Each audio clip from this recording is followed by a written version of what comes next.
Hello, everybody. How are you? This is Dr. Gray. I am a faculty member at Stockton University in the doctoral program of organizational leadership. And welcome to this Thursday session of our summit, Leveling the Playing Field, leading in regards to DEI with a focus on a global and diverse society. One of the things that we cannot undo and we cannot unsee, we cannot unhear is the fact that this conversation is so needed, especially now, We cannot get over the fact that we are in a global society, we are in a diverse society, and the moment you step out your door, you are in this sphere of global diversity, regardless of which organizational context you're coming from, regardless of where you work, live, play. We are all in this cauldron of diversity and inclusion and equity or we should be. But far too often this conversation is shied away from because of the level of discomfort that comes with it. But it does not negate the fact that this is a conversation that needs to be had. Our opening speaker, Kimberly Reed, she gave us the overarching perspective of why DEI and leadership must meet. There must be a meeting of DEI and a perspective of leadership. And she showed us the importance of that. We had our Tuesday night speaker, Dr. Marquetta Alexander, who is a graduate of Stockton's doctoral program. And she showed us how diversity, especially from her context of healthcare, because we've seen the disparities in healthcare as it pertains to minorities, Black and brown folks specifically. And she gave us the initiatives and she gave us the things that they were doing at her organizational context to combat those negative energies of racism, of all the isms, any ism you want to imagine that can creep its way into an organization and make it falter and stun its growth. And yesterday we had a proud cohort member who is a doctoral candidate soon to be completed, Stephanie Wright. And she talked to us about what does equity really mean? And not only what does equity mean, but what does it look like from a practical perspective of being implemented? Because this is a word that needs to be implemented, not just talked about. And she clearly laid that out for us. So tonight, I'm going to turn it over to my co-host, Jovan Fernandez, who is an outstanding doctoral candidate in her own right in our program here at Stockton in organizational leadership. Not only that, she is an awesome graduate assistant, and she has truly laid the groundwork for this program with her diligence. So, Jovan, the floor is yours. Good evening, everyone. Dr. Gray, you are too kind, but thank you so much. Thank you all for coming. We're so excited to have new people with us this evening, but also our returners who've been with us all week. It's Thursday. Thank you so much for giving us 4 nights, 3 nights, 2 nights, however many nights you've given us. We are so thankful for your time. I am very excited for tonight's session for so many reasons. As Dr. Gray recapped what we discussed this week, the common theme that you may have heard woven throughout was inclusion, but also the B word, belonging. And while we're not putting a lot of emphasis on the letter B, it has certainly been talked about in each night's session. So I'm really excited for Mr. Jones this evening to take a deeper dive into that B, what it means, and why it is so important and why it cannot be left out when we're discussing diversity, equity, and inclusion. So I'm going to share Mr. Jones's bio so you can hear how amazing he is. And I'm a little biased because this is my friend, my colleague, my brother in Christ. We are just so close, and I'm so glad for him to be a part of this series. And as I mentioned when we kicked off on Monday, it was really important for us to not only have people facilitate these sessions this week who have DEI in their title in some way, shape, or form. Instead, it is the responsibility of all of us. So whether you're a program coordinator, if you are a project manager, it doesn't matter if DEI is not a part of your title. We all have a role to play within this important work. So with that being said, I am going to now share a little bit about Mr. Jones. Mr. Terrance C. Jones is the owner and lead facilitator of Jones Gold Consulting, LLC. He is also the Director of Academic Enrichment at Pierce College, serving as the founding director for the Center of Male Engagement. His work in higher education has been rooted in student support and success services. Terrance's experience spans the complete student's life cycle from admissions to graduation, resulting in much student-centered work towards support and success-related outcomes. A snapshot of his work includes facilitating retention strategies by way of increased sense of belonging, emotional intelligence awareness, resilience, academic skill building, motivation, leadership, and graduation rates among marginalized and underrepresented student populations. He is passionate about the pursuit of purpose, the demonstration of excellence, and the art of consistency. These pillars, along with his diverse industry experience, has inspired him to create multiple platforms that provide opportunity and access for those in need. He founded Jones Gold Enterprise, which includes various human service offerings to fill gaps in our communities. He also founded Ascend Beyond, a local nonprofit purpose toward connecting teens and young adults to the principles, practices, and culture of excellence through mentorship, teaching, and coaching. Mr. Jones is personally committed to civic engagement and regularly collaborates with local community support groups, nonprofits, and faith-based organizations to serve those in need. Finally, Terrance takes great pride in being a husband and a father of 2 sons, as his family is truly the heartbeat of his life. Without further ado, I'll pass it over to Mr. Terrance Jones. Good evening, everybody. I'm so glad to be here with you all today. Firstly, I want to thank Dr. John Gray for having me. I want to thank the future Dr. Joven Fernandez for having me here today and for the invite. I hope to deliver an amazing webinar today, and I truly believe today is going to be a day packed with a lot of nuggets. So I hope you're ready to strap in and get ready for this ride, okay? So if you give me a moment, I'm going to share my screen, and if we can get confirmation either in the chat or with a thumbs up that you are able to see it. We can see it. Awesome, thank you. So today we are talking about the fast track. This is the title that my place for this, the fast track to better belonging. This, of course, is a very important subject. This is a subject that is very complex. It's very comprehensive. And I want to give a quick disclaimer. And that disclaimer is, and I want you to look into the camera because I'm looking at you, right? I'm not really, but I want you to believe that I'm looking at you, right? I can't see anybody right now, just so you know. But I want you to look into your camera, and I want you to understand this disclaimer that there is absolutely no way that Terrance Jones can fully and completely finish this subject in the amount of time that we have today. I want you guys to get that, right? Because we're going to be Zooming. There's a lot of information that I want to deliver to you guys today, but I want you to be fair and understanding that there is so much more. If we skate past the subject that is very poignant for you, I would ask that you take a question and write that down, hold it for later. I also ask that you take notes, and if there's things that you would like to be unpacked a little more, I would love for you to present that for me at the question point or even after this session is over.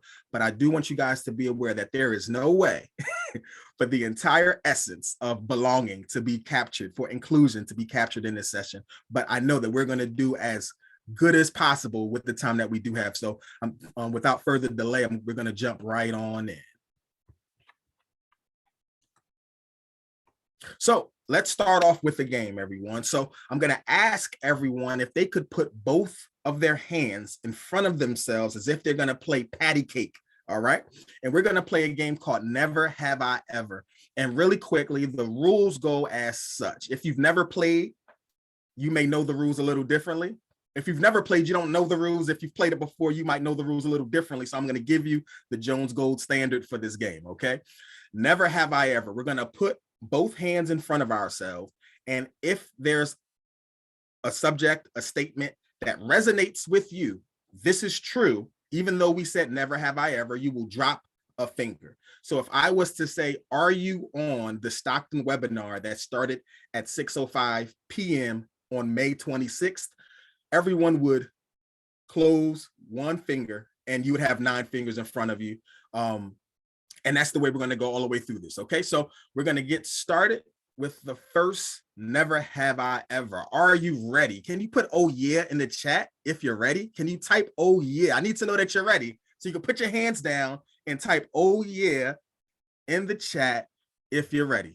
All right, I see some oh yeahs coming. All right, we're ready. We're ready. So the first one, hands back up.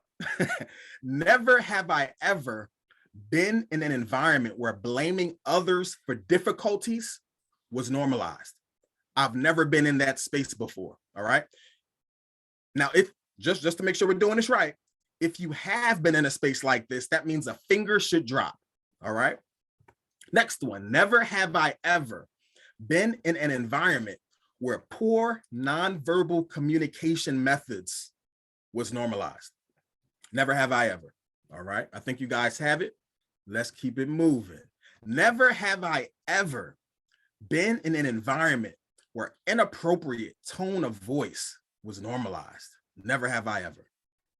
All right. We're doing good, y'all. Never have I ever been in an environment where inattentive listening was normalized. Never have I ever.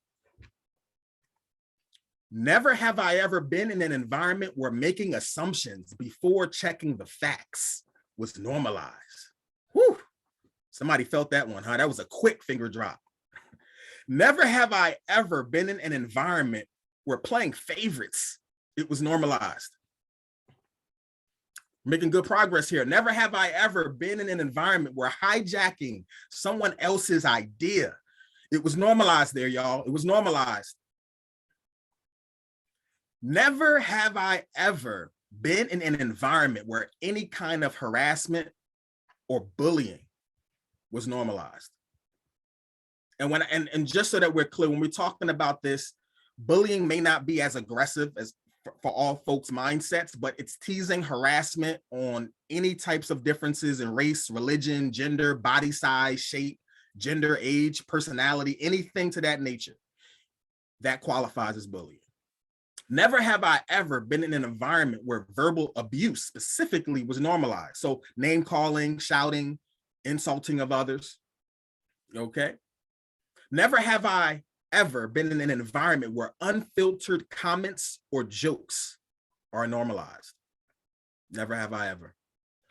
Never have I ever been in an environment where command and control supervision was normalized. In other words, we're going to call it micromanaging. Micromanaging. Right. I see you, Claudine. I see you. I see you. Never have I ever been in an environment where indirect communication was normalized. So that's like gossiping, creating rumors, not using constructive communication, but talking behind closed doors, those water cooler talks, you know about it. Let's go to those toes. That's right. Come on. That's the can-do attitude right there. Let's use them toes, y'all. We all could have a little bit more Joven in our lives. Jovenisms, is that right? Never have I ever been in an environment where excluding or ignoring folks was normalized. Withholding information that would make someone successful, cutting them out of an email chain or a meeting, a lack of transparency to be used as a power play, right? Never have I ever been in an environment where criticizing more than praise was normalized. Never have I ever. Don't get nervous, it's almost over. Some folks are like, all right, my toes are almost done. Never have I ever been in an environment where inconsiderate scheduling was normalized. So we're gonna have an event at 11 a.m. on Saturday. And that may be fine for the person who scheduled it, but what about people with kids, religious commitments, other employment, self-care that was scheduled? Self-care can fill a schedule, just in case you didn't know. Never have I ever been in an environment where non-inclusive accommodations were normalized. What does that look like? Let's say you offer a lunch, but there are no vegan options. Or you have a lunch or evening gathering, but there's no non-alcoholic options that are present, right? Never have I ever been in an environment where being a bystander is normalized. So this is where it's more normal to not to intervene and to just watch while things happen to others, right? You're trekking with me. Let's make this the last one here. Never have I ever been in an environment where not respecting other people's time was normalized. So this is like being late for meetings or talking over others, or we're in a group session and we know there's 30 minutes, but your conversation and feedback is 29 minutes by itself. You've never experienced this. So we're going to act as if we're still holding our hands up, right? And let's put those hands back up as we left it, right? So I think a lot of us had closed palms, if I'm correct. Now, I want us to look at something just as a imagery for a moment. If you guys are able to see me, I hope so. But if you hold your hands out as if you open them all up, this is actually the image that is consistent with surrender. It is consistent with trust. It is consistent with peace. It is consistent where you're giving and you have hope that the person that sees you recognizes you as a full human and values you as such. When you close your fists, this is a different image. This is a different image. This is the image where I'm ready to inflict trauma or I'm ready to defend myself from trauma. And I want you guys to be able to lock in with this really quickly, because what these situations that we all have normalized, some of us, if we were honest, we balled up our toes because we're ready to kick somebody as well. The reality is that being in environments that are so inundated, and the list could have continued on. I actually stopped the list because it could have kept going. We would have been talking about next, like, can your neck get factored into this thing, right? The reality is that being in these environments that are tense, that are toxic, that are non-inclusive, that do not promote sense of belonging, it makes us either aggressive or it makes us calloused. And calloused is when you're hardened to the point where you cannot feel and your sensitivity has been reduced as a protective measure for what's softer beneath. And a lot of times, as us being professionals, as us being students, as us being folks who are conduits of this environment, but also catalysts for this environment, us being aware of where we stand with our hands in response to this is one of the initial steps that I think we should take. Once again, it's not an all-encompassing, but this is just one lane that I want us to travel down today. And if you're ready to do that, can you type 100 in the chat? Can you type 100 in the chat? So there's a quote, and this goes hand in hand with the hand analogy, right? Because if we were to go back to the thought of us having our hands up, most of the time when your hands are up, you're like I said, you're a conduit, you're a creator, you're an inflictor of trauma, or you're defending yourself from perceived or actual trauma that's coming. But the problem is when your hands are always closed, you end up being a hammer. And when you're a hammer, everything looks like a nail. And there's a quote from Abraham Maslow that shows, that gives us a picture of what sometimes our workspaces can look like for us internally. You get into a space where you automatically, how many of us think on Sunday night, I hate to go into work because when I go to work, my work office space, emotionally, I feel like this image. When I have to go to a meeting, I get anxiety about 5 minutes before it's time to go in, because whenever I go, I feel like I'm being inflicted pain, or I have to get into a position to defend myself from pain that's about to come. Or in some cases, I'm about to have to inflict where I don't want to because of practices that are not in the favor of those that we serve, whether it be employees, students, or fellow colleagues. What does it look like when the things that we have to work with are causing harm and damage, but the strategy doesn't change, the mechanisms don't change, but the outcomes continue to be worse and worse and worse? I want us to be clear on something, right? The first thing I want us to be clear on is that diversity, equity, and inclusion work is not for the faint of heart. This is not easy stuff. In this space, you must be immersive. In this space, you must be intrusive. And in this space, you must be disruptive. These are not optional, guys. And this is not even the full list. Once again, this is the intro to these conversations, because there's a lot more words that need to be added to that as well. But we're going to talk about these three for a minute. So let's talk about immersion, right? So immersive, Webster's Merriam would define immersive as providing, involving, or characterizing by deep absorption or immersion in something, such as an activity or a real or artificial environment. Now, I think this definition is okay. Me personally, I'm the type of guy, and I don't know where this might have necessarily came from, but I come from the school where you say you don't use the word in the definition because it doesn't help you to quite understand what the word means, right? So I have what's called a Jones Gold definition of it, and it's called intentionally going beyond surface or shallow awareness. Shallow is not enough to make a dent in non-inclusive culture. Shallow is not enough to make a dent in non-inclusive culture. You cannot just have shallow awareness. Why can't you have shallow awareness? Well, let me give you an example. So I literally just watched a video not too long ago, and the video was in the wake of the gentleman who he's actually not a gentleman, but the man who went and shot and killed the minorities up in I believe it was up in New York or some, I can't remember the location. Somewhere. This wasn't the school, but there's been so many incidents lately. It's such a shame, but it was a hate-based crime that was produced. We'll leave it as such, right? I don't want to dishonor the events of what happened. And there was a Black Lives Matter gathering in response to these actions, and there was a white male who showed up at the march, and he was very loud and very demonstrous, and he started screaming out things that were in favor, and it was perceived to be in favor of the movement, and was saying, we are all here to love each other. There's no place for this type of pain. We need to stop this. We have a future, y'all. And everyone is clapping like, yeah, yeah, yeah, yeah. And then he went a little further and says, N-words come in all shapes and colors.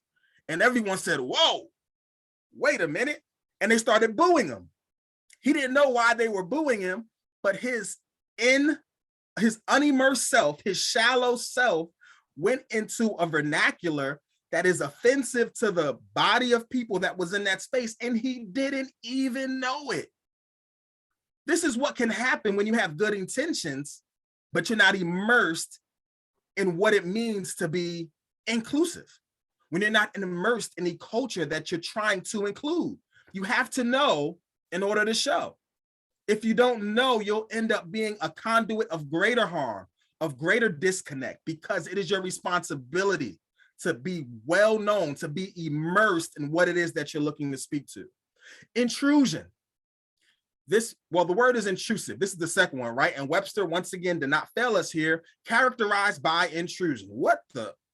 Intrusion is, and to Webster's credit, these words are so potent that you naturally know what it means, right? Like it doesn't take much definition, but once again, intruding where one is not welcome or invited, right? Once again, we've used the word. So here I have another Jones Gold definition, and the definition is to invade a space or system, having a boundary breaker mentality.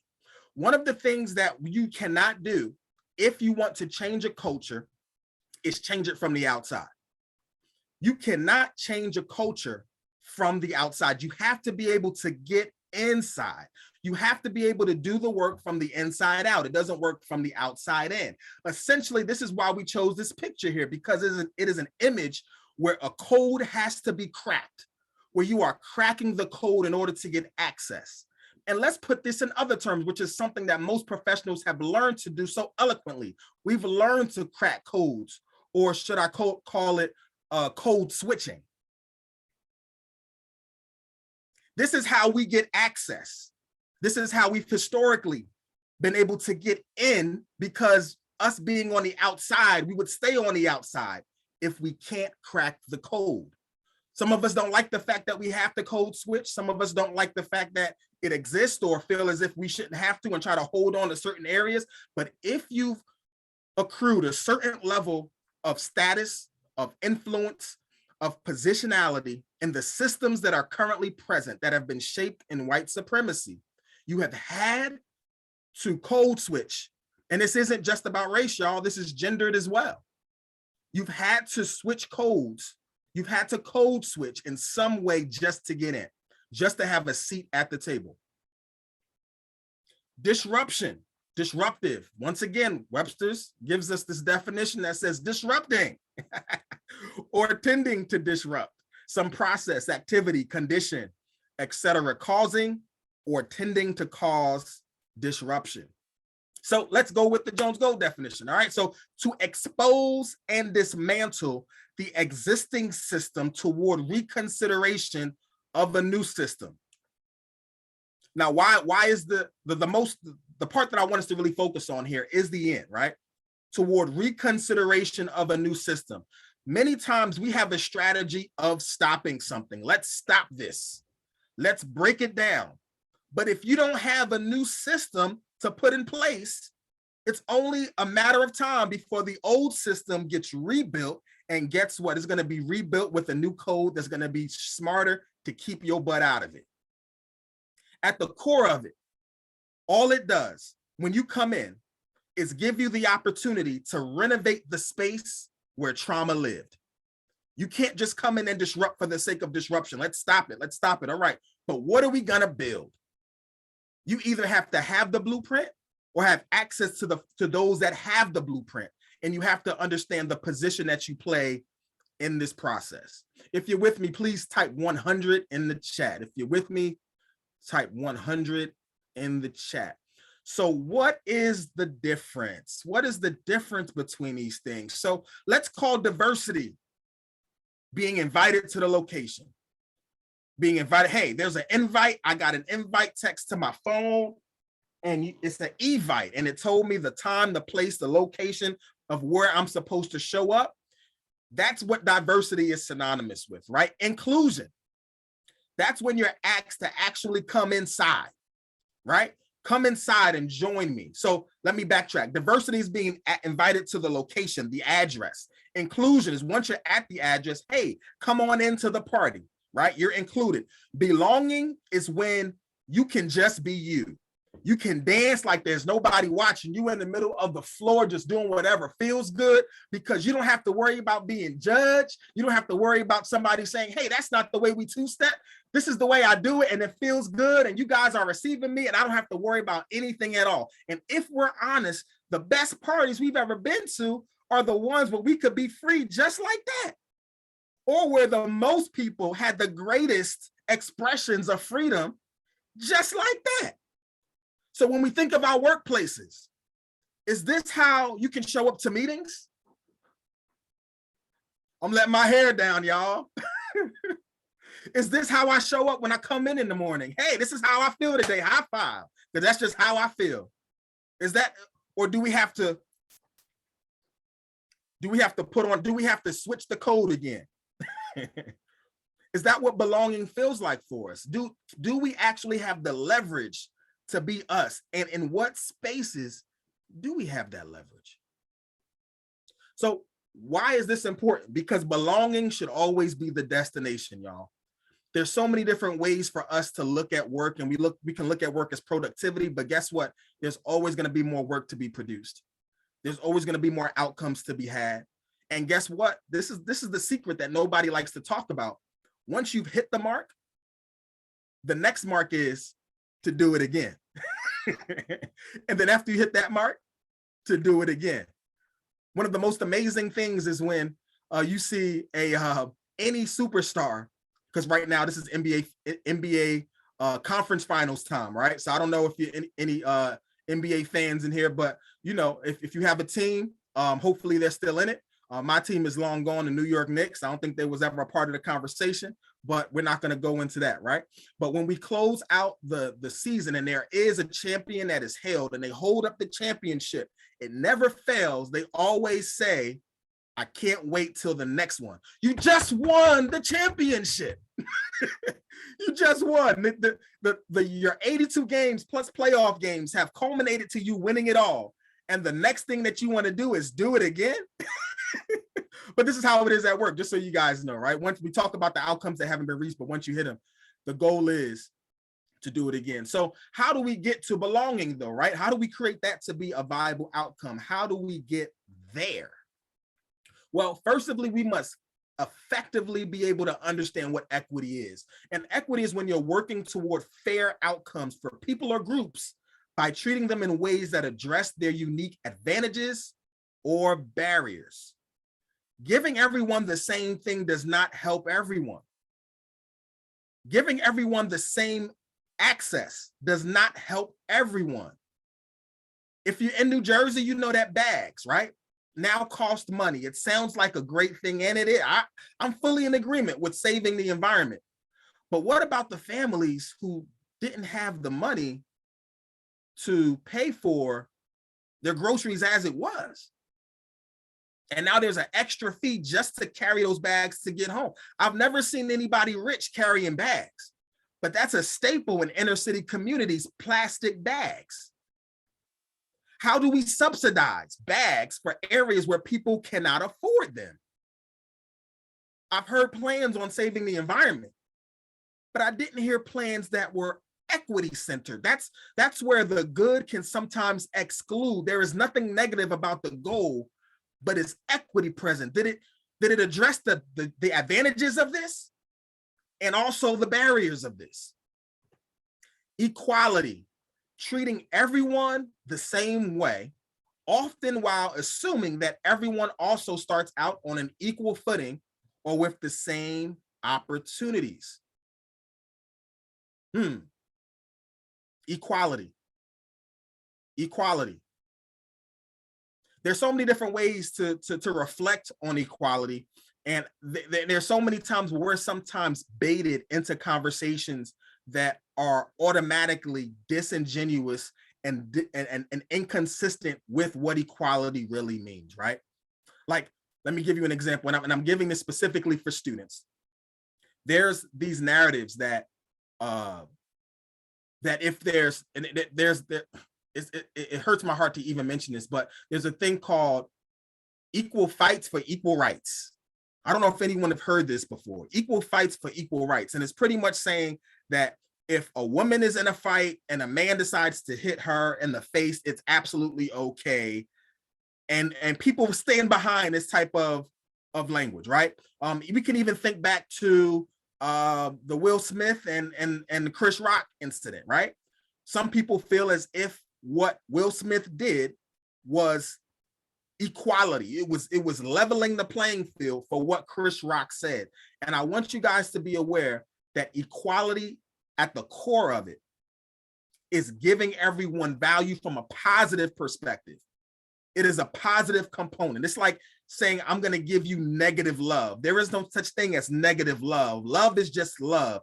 Equality cannot be manipulated into these negative environments to be a vehicle with which to speak about harm, to speak about negative things, to even say, let's say if you know that you have a colleague who's in a tough situation and you give that colleague the same outside standards as another colleague who has a different life situation. Will it be different if you have a colleague who has 5 kids versus no kids and give them an assignment that's going to take 60 hours, but you know the work week only requires 40? Is that equity? Is that equity as a leader to say, hey, we're going to treat everyone the same here. Here you both go. Absolutely not. That is a manipulative mentality where equality has been reversed from what its intent was to something that's being used for some level of trauma to be inflicted once again. An ally.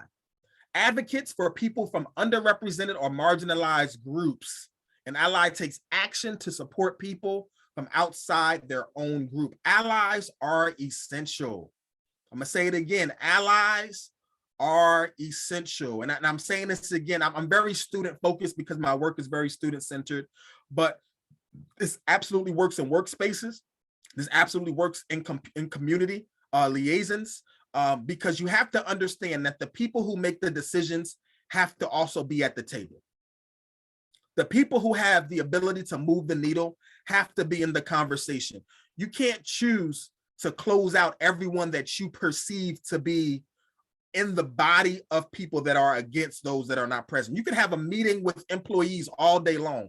Not until a manager gets into the room will management systems change. This works in all spaces. You have to be able to locate allies, and you have to be patient with allies as well. Understanding the heart and understanding what their intent is, because everyone is not fully aware of all of the nuance, but you need allies. Allies are essential. Somebody type allies are essential in the chat. Intersectionality. Intersectionality, the intertwining of social identities such as gender, race, ethnicity, religion, sexual orientation, which can result in unique experiences, opportunities, and barriers. When we begin to talk about minority, firstly, I don't like the term minority, right? It's deficit centered. But when we talk about folks of color and we speak about the differences, sometimes it can naturally exclude those that don't fit into one specific lane. How do we capture all of the intersections of those that we're looking to bring into the equation to make sure that sense of belonging is amplified?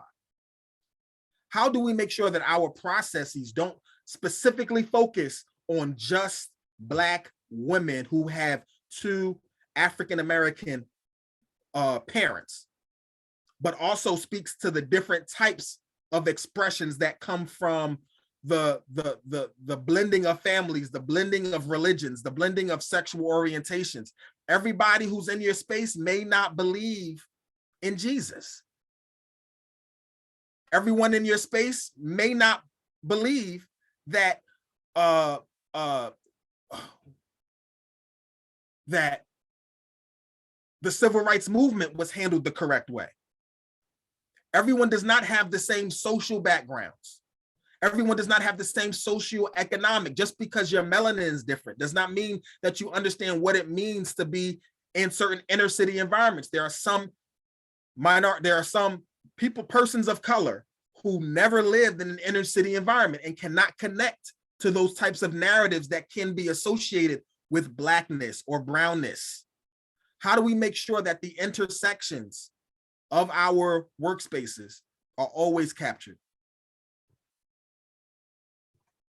Unconscious bias, an implicit association, whether about people, places, or things, which are often inaccurate or incomplete information. This is very dangerous, very dangerous. And it's something that can happen on both sides, but it's more dangerous from those who are in power.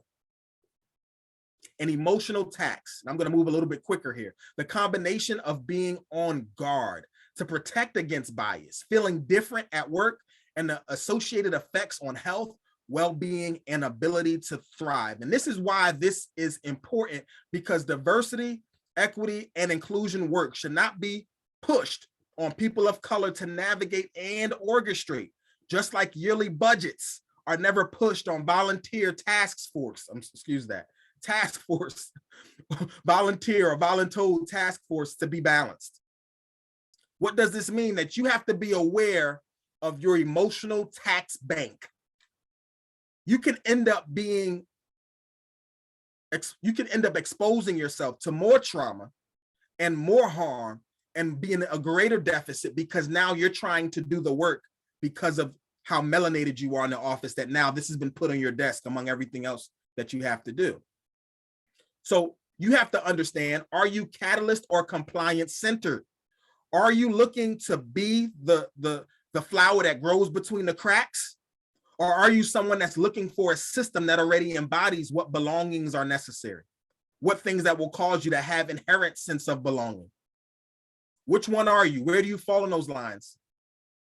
So an enemy of DEI work, workplace silos.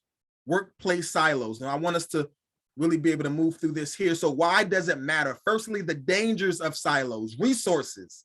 Silos cause waste and inflated overheads, as more time is spent trying to figure out information and more tools are used to produce those same outcomes. Morale. Silos cause breaches of trust and cohesion on any team. Motivation will decrease as you cannot effectively see how your work will impact the big picture. Productivity. Silos cause motivation to decrease, information to slow, and it lowers the trust in team members or leadership. This all equates to less work accomplished over a greater amount of time. We're still talking about silos, y'all. And innovation. Innovation is not happening in a place where silos exist, right? Discussion and think tanks, they naturally produce creative moments that can't be created among a team any other way. Sometimes the mix of full and partial ideas create the perfect strategy. Open cross-sharing of ideas and thoughts is essential for innovative strategy development. So these are 4 places to dismantle. And this is going back to the conversation of, are you a catalyst or are you compliance centered? Are you looking for a space where you know what to look for, or you're looking to create change? If you're looking to dismantle, or if you're looking to belong, these are things you have to look for. Leadership buy-in. Where's the support from those who lead and have the greatest influence? Where's the open statements, declarations that shows I am one that's in favor of this, and I also have the influence to impact everyone that's working in this space? A clarification of the mission. Why am I here? And how does the work that I do at my desk or in my area, how does it progress or support the big picture? When you're in a silo, when you're working with your head down, sometimes you cannot connect the dots. Interdepartmental bonding. When can I learn the value and the abilities, and more importantly, the humanity of those that I work with? You are more than what you can produce. You are also a fully capable and valuable human being just because you showed up before you show us what you're able to do. Where do we create those environments for that to happen organically? And finally, a commitment to communication. What are the best methods for open cross-team communication? And I don't want to leave it there. I want to also say, how are these methods implemented, but then also audited for success? You might have a team where it works well in one space, but then another team where that same method does not work. How do we make sure, where are our checks and balances for these spaces? Finally, I want to leave us with this: language, identity, place, home. These are all of a piece, but just different elements of belonging and not belonging. Our hope is that we can use these same terms and be able to get to a place where these are all conduits, methods, platforms where belonging is fully present. Thank you. If you have any questions or concerns, you can please put them in the chat. I'm here for it, but also you can use this information here to contact me if there was anything that you would like to speak out or speak on a little bit further. But I'll turn it back over to Dr. John Gray. Thank you. Wow. Thank you so much. Thank you so much. My goodness, there was a lot to unpack there, my friend, a lot to unpack. There's a lot of good information. It was a lot of good insight, a lot of good perspective. And what I will ask is, and I'm monitoring our Facebook Live as well, if there are any questions for Mr. Jones, please put them in the chat at the moment. If you have any questions or comments, please put them in the chat. And I will begin. And one of the things I want to ask you, Mr. Jones, in your work, what's the most frustrating element? Because you mentioned code switching.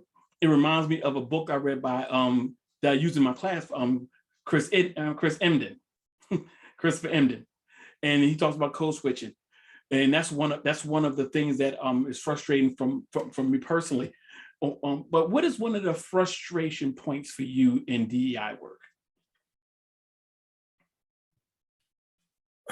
So when we talk about code switching, that is a very comprehensive subject by itself. Like that so many books could be written on code switching, and I don't think enough have been written. But I would speak to even just that lane of needing to go into a space and find a way to validate yourself when other folks can show up however they are and be received, especially being a man of color. There are many different nuances to how we must present that I have to constantly be aware of personally. One of those is that I have to have a smile where my teeth are showing, or else I could be perceived as angry, mean, or violent. And I have to accept that and understand that in certain spaces, when I smile, it has to be a full smile. And my face does change when I smile that way. But the fact that I know to automatically turn that on. And what I struggle with is in certain spaces of DEI work, there are folks that require you to do the things that we want to teach should not be necessary in order for the work to be received.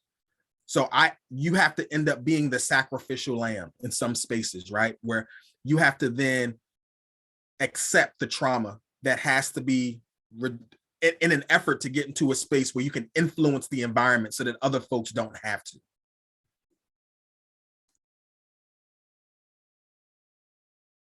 I'm looking at a comment on Facebook Live, and one of the attendees said, even your size matters. And it's so interesting that you said about the smile you have to put on your face. And there's a story that I tell. My wife was literally fighting for her life. She was at the hospital, couldn't breathe. And unbeknownst to us, she had Legionnaire's disease.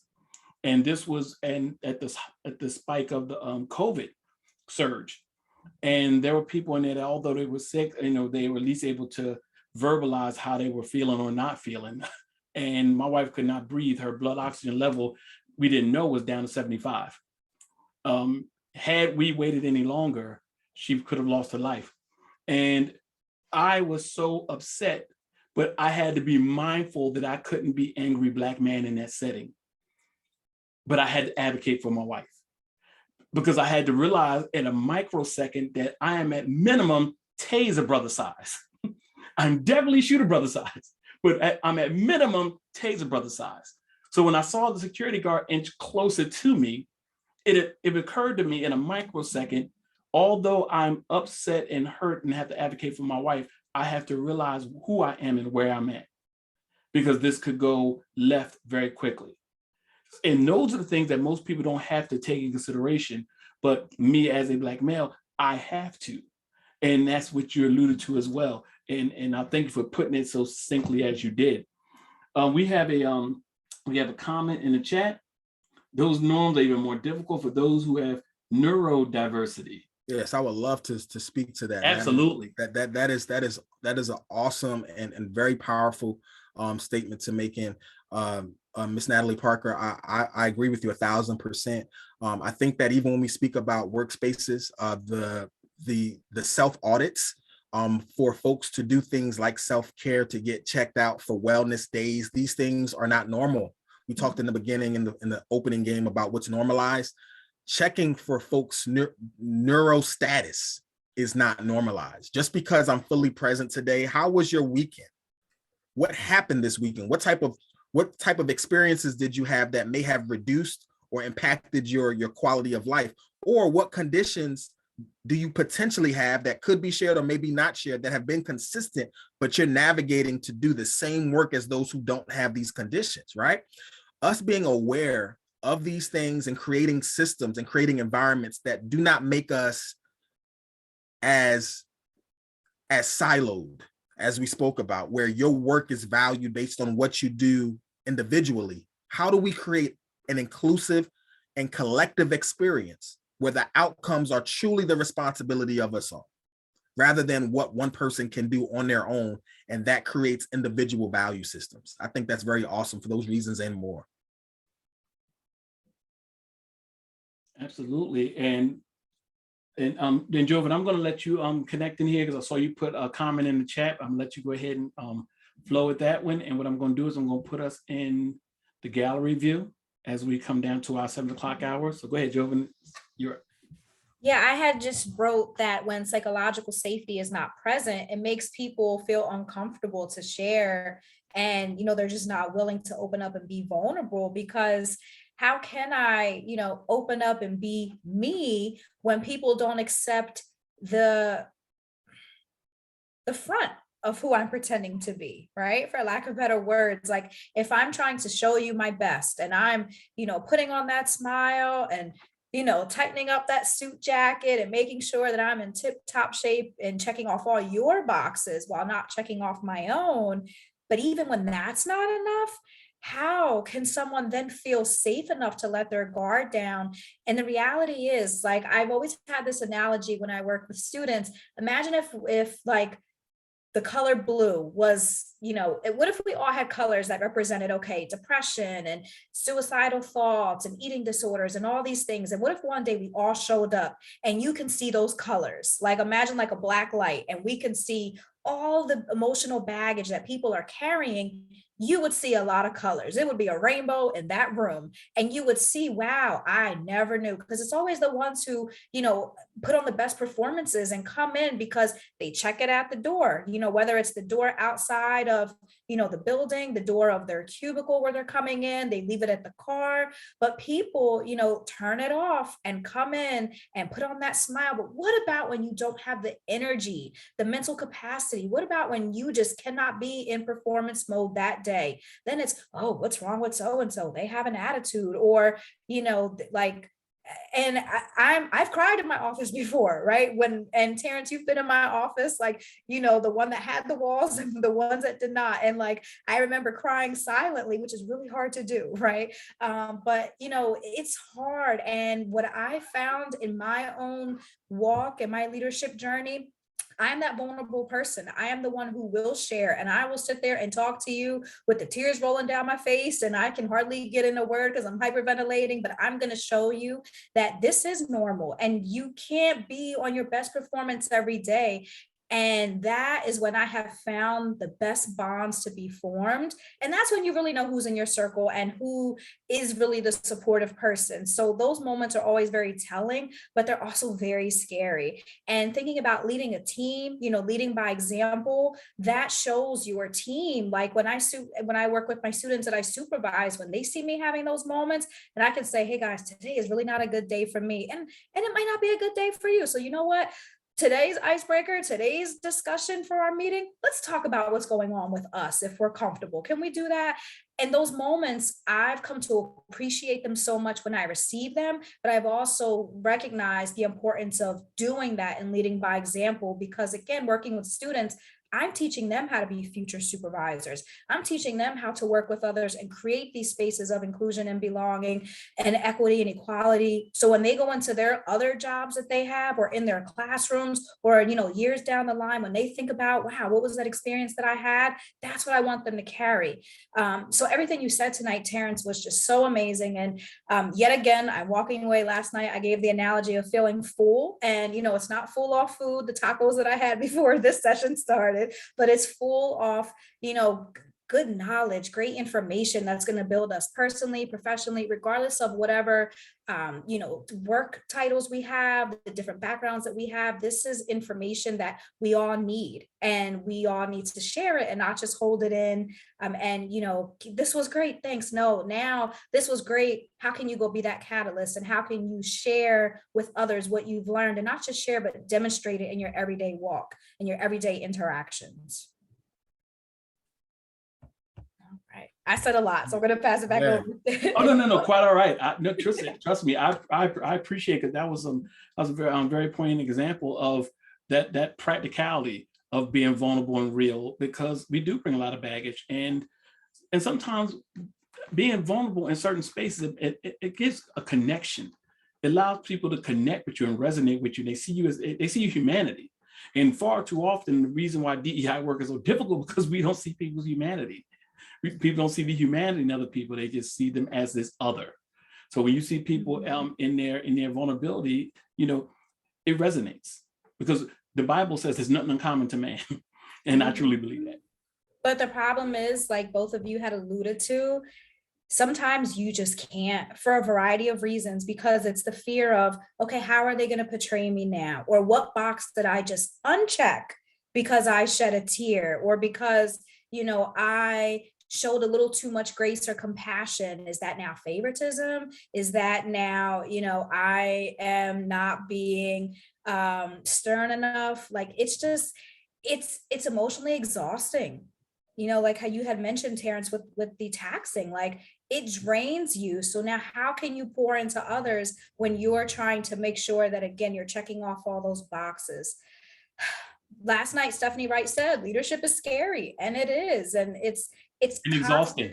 It's exhausting. It's constant work, but it has to be done. And everyone has a part to play in it. And we can't, yes, you need mental and emotional breaks here and there, but you can't just say like, well, I'm okay.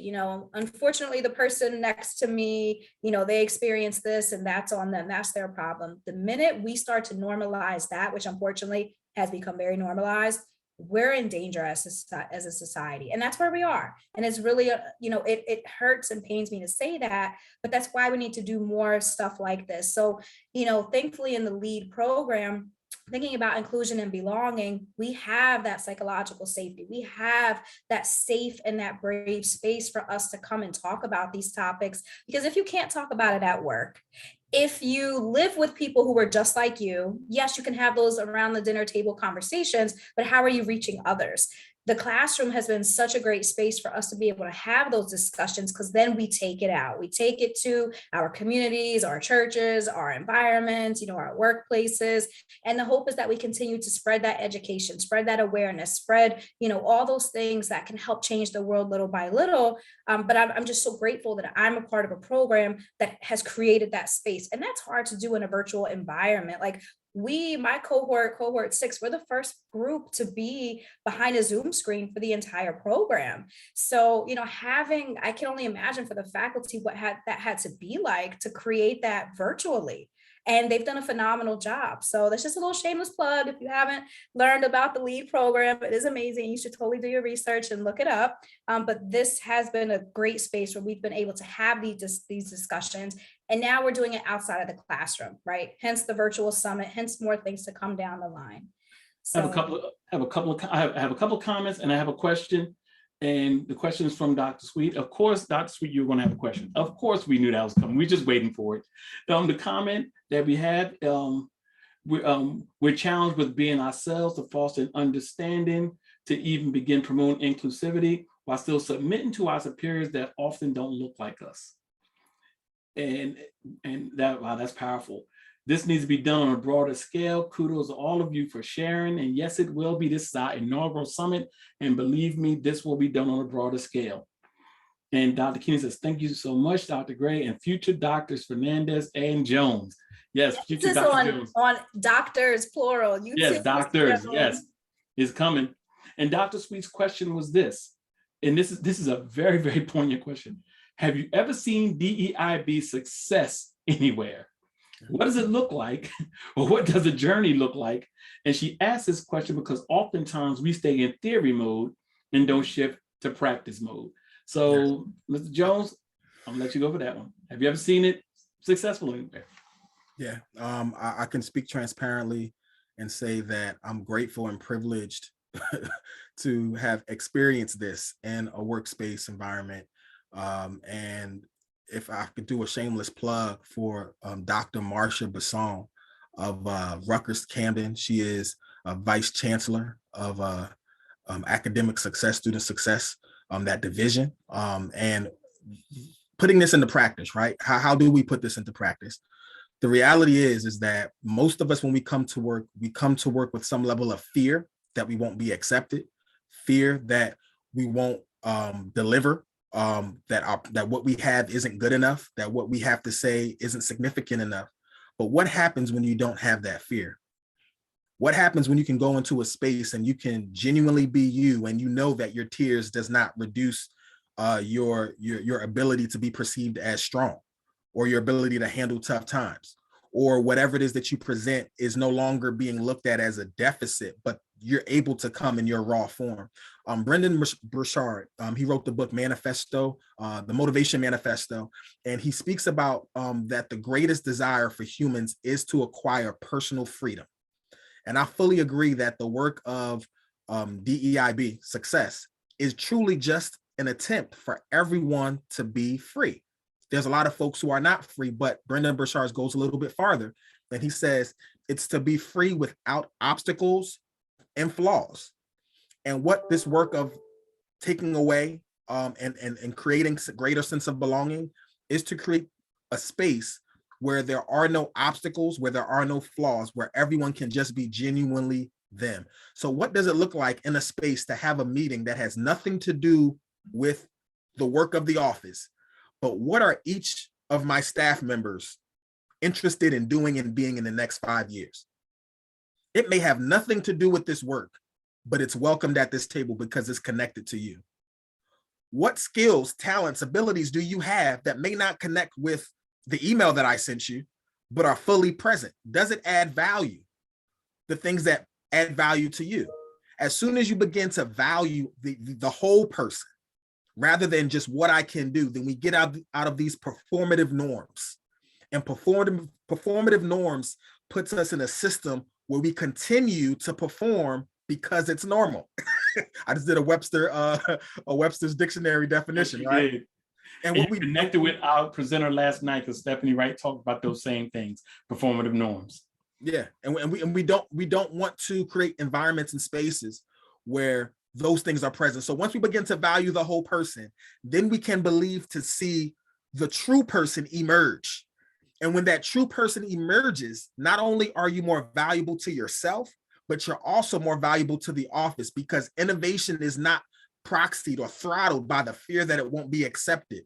What happens when your entire team can say whatever's on their mind that they think is going to work towards an item because they're not worried about it being now a calibrator of what you're capable of?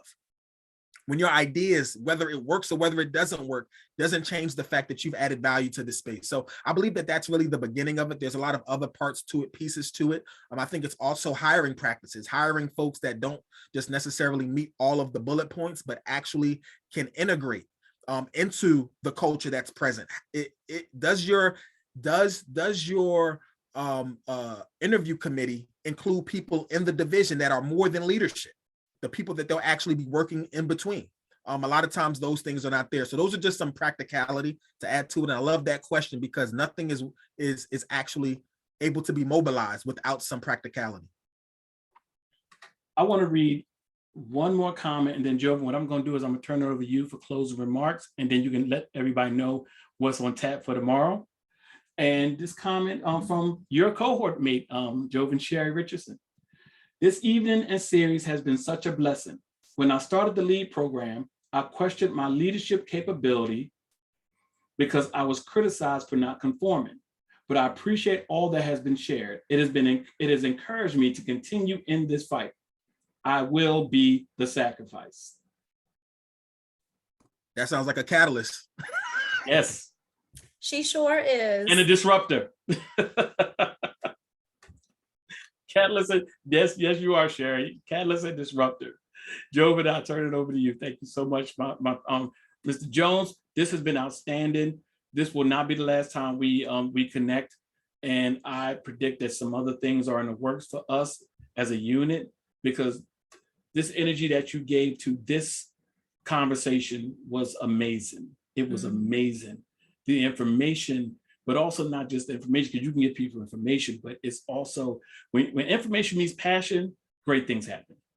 When information meets passion, Yes. great things happen. And that's what I foresee. Thank you so much, Jovan. I didn't get a chance to write that down, so I need you to text that to me. Love it. Awesome. Thank you again. Thank you so much, Terrance, for joining us this evening. And I hope those of you who are watching at a later time, not at the 6 and 7 o'clock mark, I hope that you are loving every bit of this just as much as we have. Keep in mind, Mr. Jones gave his information on the screen. Please don't hesitate to reach out. He is definitely a great resource, but also don't hesitate to check out the Stockton website to learn more about the LEAD program. So on that note, speaking of the LEAD program, tomorrow we conclude the series, day 5.